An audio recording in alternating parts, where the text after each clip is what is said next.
Hey, what's up guys? Welcome to my channel Easy English Connection once again. Today we will learn about most confusing words in English. जी हाँ दोस्तों, अंग्रेजी के कुछ ऐसे words हैं जो हमें हमेशा कंफ्यूज करते रहते हैं। ये कंफ्यूजिंग वर्ड्स हमें अक्सर अपनी किताबों में देखने को मिलते रहते हैं, जैसे beside, besides, advice, advice, accept, except, affect, effect and so on. तो दोस्तों आज के इस वीडियो में हम आपका यही कंफ्यूजन क्लियर करने वाले हैं। Now let's start and keep watching. तो फ्रेंड्स, हमारा फर्स्ट वर्ड है बिसाइड एंड बिसाइड्स। तो दोस्तों जैसा कि आप देख रहे हैं, बिसाइड और बिसाइड्स में स्पेलिंग का थोड़ा सा अंतर है और प्रोनाउंसिएशन भी लगभग सेम है। तो दोस्तों इन वर्ड्स का डिफरेंस जानने से पहले क्या आपको पता है ऐसे वर्ड को क्या कहते हैं जिनका प्रोनाउंसिएशन लगभग सेम होता है लेकिन स्पेलिंग और मीनिंग दोनों अलग होते हैं? तो फ्रेंड्स ऐसे वर्ड को हम होमोफोन्स कहते हैं। Homophones means word that sound the same but different meanings and often different spellings, जैसे कि there and their, sea and see. तो फ्रेंड्स अब तो आप समझ गए होंगे कि होमोफोन्स क्या है। अब बात करते हैं हम बिसाइड एंड बिसाइड्स में डिफरेंस क्या है। बिसाइड का मतलब होता है के पास या फिर बगल में, जैसे कि वह मेरे बगल में बैठी है। She sat beside me, come and sit here beside me, यहाँ आओ और मेरे बगल में बैठो। बिसाइड के जगह पर हम नेक्स्ट टू का भी यूज कर सकते हैं, जैसे कि दुकान बैंक के बगल में है। The store is next to the bank, he is sitting next to me, वह मेरे बगल में बैठा है। अब हम बात करते हैं बिसाइड्स की, जिसका मतलब होता है के अलावा, जैसे कि besides the cat there is also a dog, वहाँ पर एक बिल्ली के अलावा कुत्ता भी है। Besides English she knows Hindi, English के अलावा उसे हिंदी भी आती है। Besides apples I also like bananas, सेव के अलावा मुझे केले भी पसंद है। She can sing besides dance, वह गाने के अलावा डांस भी कर सकती है। अब हमारा नेक्स्ट वर्ड है एडवाइस एंड एडवाइस। ये दोनों वर्ड सुनने में तो एक जैसे लगते हैं, लेकिन इनमें थोड़ा सा डिफरेंस यह है कि advice is a noun while advice is a verb. Advice का मतलब होता है सलाह और एडवाइस का मतलब होता है सलाह देना, जैसे कि गिव मी सम एडवाइस, मुझे कुछ सलाह दीजिए।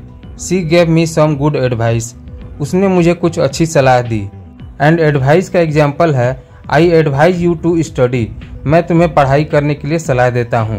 The doctor advise me to drink more water, doctor ने मुझे ज़्यादा पानी पीने की सलाह दी है। आसान शब्दों में कहें तो एडवाइस एक संज्ञा है जिसका अर्थ मार्गदर्शन या सिफारिश होता है, जबकि एडवाइस एक क्रिया है जिसका अर्थ मार्गदर्शन या सिफारिश देना होता है। अब हमारा नेक्स्ट कंफ्यूजिंग वर्ड है एक्सेप्ट एंड एक्सेप्ट। एक्सेप्ट का मतलब होता है स्वीकार करना या फिर किसी बात पर सहमत होना, और वहीं एक्सेप्ट का मतलब होता है इसके अलावा या फिर किसी चीज को छोड़कर, जैसे कि she accepted the job offer, उसने जॉब ऑफर को स्वीकार कर लिया। The company accepts credit cards, company credit card स्वीकार करती है। एंड एक्सेप्ट का एग्जाम्पल है एवरीवन केम एक्सेप्ट हर, उसे छोड़कर सभी कोई आए। The store is open every day except Sunday, Sunday को छोड़कर दुकान सभी दिन खुलता है। अब हमारा नेक्स्ट कंफ्यूजिंग वर्ड है इफेक्ट एंड इफेक्ट। इफेक्ट का मतलब होता है प्रभाव पड़ना, जो कि एक वर्ब है, और वहीं इफेक्ट का मतलब होता है प्रभाव, जो कि एक नाउन है। इसके एग्जाम्पल है the rain will affect the picnic, बारिश से पिकनिक पर असर पड़ेगा। वहीं इफेक्ट का एग्जाम्पल है the rain had good effect on the garden, बारिश का बगीचे पर अच्छा प्रभाव पड़ा। The sunlight had a warming effect, सूर्य के प्रकाश का गर्म प्रभाव था। तो फ्रेंड्स नेक्स्ट कंफ्यूजिंग वर्ड जानने से पहले यदि आपको इस वीडियो में कोई एरर दिखे तो इसके लिए मैं आपसे माफ़ी चाहूँगा और कमेंट में ज़रूर बताइएगा, क्योंकि गलतियाँ इंसान से ही होती हैं, मैं कोई कंप्यूटर नहीं हूँ। तो हमारा नेक्स्ट वर्ड है देन एंड दैन। देन का मतलब होता है तब, यानी कि किसी चीज़ के बाद में, और देन का मतलब होता है कंपैरिजन, यानी कि किसी चीज़ से तुलना करना। जैसे देन का एग्जाम्पल है आई वाज यंगर देन, मैं तब छोटा था। First I will finish my work and then I will go home, पहले मैं अपना काम खत्म करूँगा उसके बाद मैं घर जाऊँगा। एंड देन का एग्जाम्पल है she is taller than me, वह मुझसे लंबी है। He is faster than I am, वह मुझसे तेज है। अब नेक्स्ट मोस्ट कंफ्यूजिंग वर्ड्स है क्वाइट, क्वाइट एंड क्विट। जैसा कि आप देख सकते हैं ये तीनों वर्ड्स मोस्ट कंफ्यूजिंग वर्ड्स हैं। Quiet quite and quit. ये देखने में तो सेम है और दो वर्ड का तो प्रोनाउंसिएशन भी सेम है, लेकिन आज की इस वीडियो में आपका सारा कंफ्यूजन दूर होने वाला है।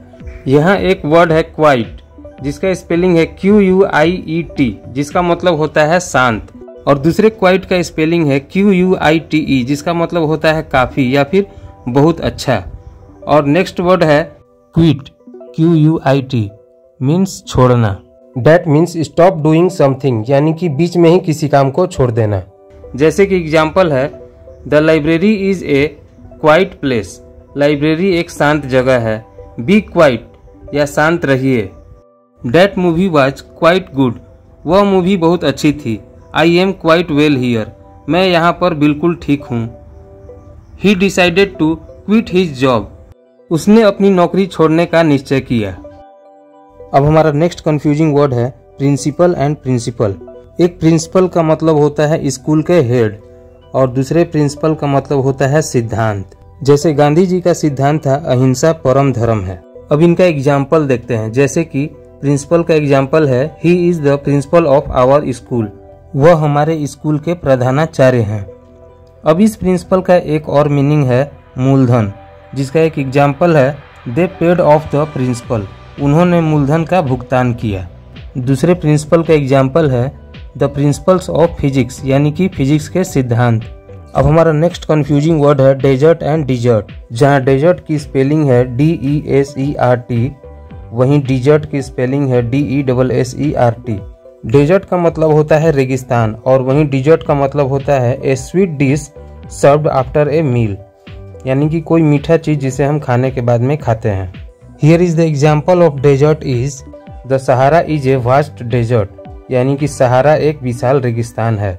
और वहीं डिजर्ट का एग्जाम्पल है I love chocolate desserts and the cake was a delicious desserts, मुझे चॉकलेट मीठा पसंद है, केक एक अच्छी मिठाई थी। अब हमारा नेक्स्ट कंफ्यूजिंग वर्ड है हियर वर्सेस लिसन। जहाँ हियर मीन्स होता है सुनना, यानी कि सुनाई पड़ना, वहीं लिसन का मतलब होता है ध्यान से सुनना। जैसे कि हियर का एग्जाम्पल है I heard a noise outside, मैंने बाहर शोरगुल सुना।